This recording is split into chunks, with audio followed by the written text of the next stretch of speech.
that there was nothing that they'd do if they wanted to be free except to revolt. Kill enough whites and then gain their freedom. Because the violence of slaveholder repression produces the violence of slave reaction. Close your eyes. Manhattan fades, subways stop, traffic dies, voices fall silent. Open them. You're standing on a narrow dirt street in Lower Manhattan. Winter 1741. The city is tiny. 11,000 souls packed into the southern tip of the island. Everything north of Wall Street is farms and forest. Buildings lean close. Wooden structures with steep roofs to shed snow. Smoke rises from every chimney. The air smells of burning wood, horse manure, and salt water from the harbour. You notice 1 in every 5 faces belongs to someone who owns nothing, not even themselves. This is a slave city, the North's largest, and everyone here lives under the same unspoken terror. That one spark in these wooden streets could burn everything. That one word, one accusation could end your life. March is coming. By August, 34 people will be dead, hanged from gallows, burned alive at stakes.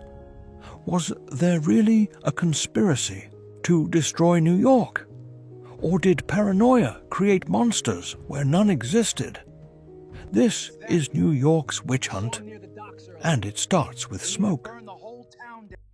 March 18th, afternoon. Inside Fort George at Manhattan's southern tip, servants prepare dinner. Soldiers patrol the walls, everything routine. Then someone smells smoke. The fire starts in the roof. A spark from a chimney maybe. Nobody knows. But the wind is strong, blowing in from the harbour. Within minutes, flames spread. The roof collapses. Fire leaps to the chapel, the barracks, the secretary's office. By nightfall, Fort George is a skeleton. Charred walls, smoking ruins. The governor lost everything. Furniture, clothes, government records, the colony's entire supply of weapons and gunpowder. All ash. People stand in frozen streets watching orange light dance across harbour ice, their breath visible in the cold. Accident, probably. Old building. Dry wood. Winter fires happen. Except this isn't the last fire. Over the next 4 weeks, 9 more will break out across the city, and New York will convince itself that someone is trying to burn them all alive. 1 fire is bad luck. 2 fires is strange. 10 fires is war. A warehouse near the docks. A merchant's storehouse on Broad Street. A barn. Another barn. A shed. Each time the alarm bell rings, people drop everything and run. Buckets, blankets, shovels. April 6th is the worst day. 4 separate fires in different parts of the city within hours. That's not coincidence. That's intentional. The night after, nobody sleeps. Fire, the most terrifying word in a wooden city. Shouted in darkness, it means grab your children and run. Neighbors start watching neighbors. Every enslaved person walking the streets draws stares. Every African face becomes a potential arsonist in white minds. The Common Council calls an emergency session. Daniel Horsmanden, recorder of the city, justice on the Supreme Court, assembles a grand jury. They need answers. They need someone to blame. And on April 21st, they find her. A 16-year-old girl who works in a tavern. Her name is Mary Burton.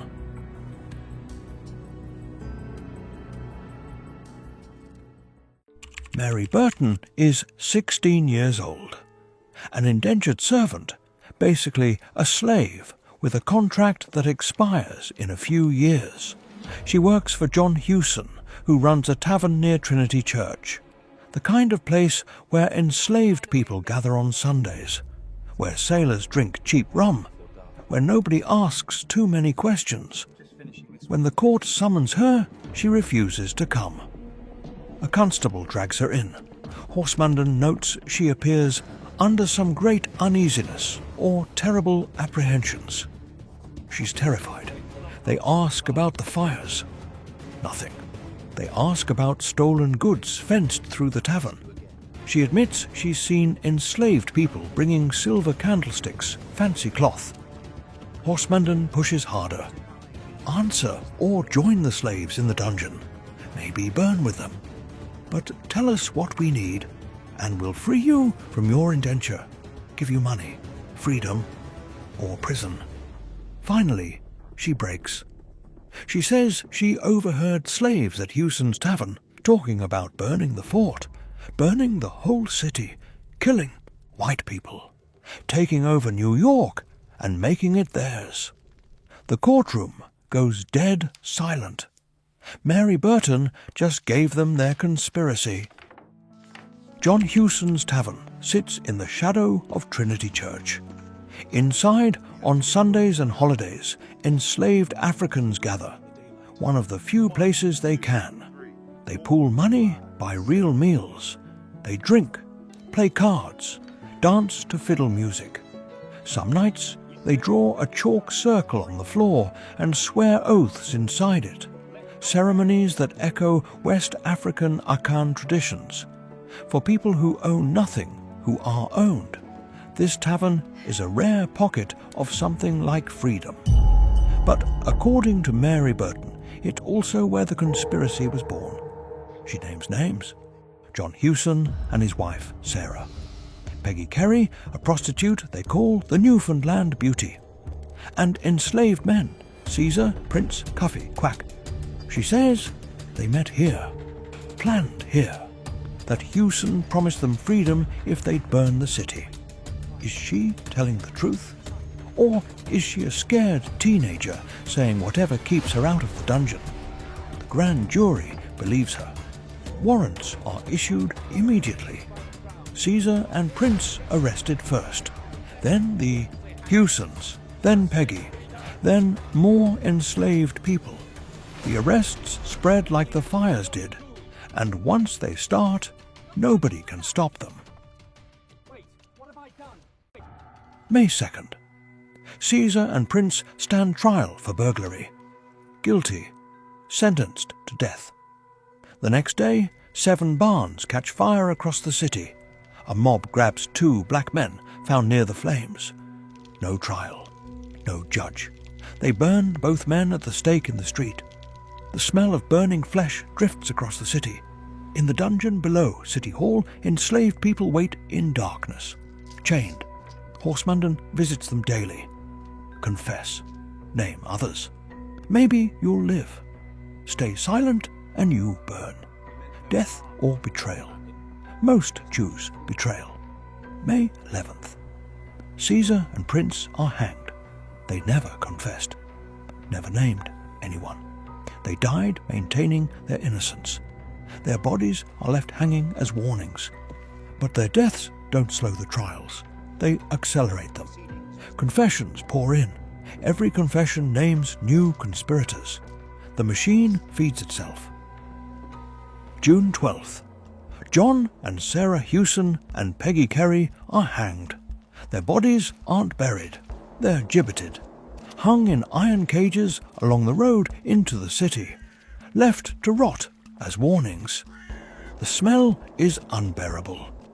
By midsummer, 161 black people have been arrested, 20 whites. Accusations grow wilder, more desperate.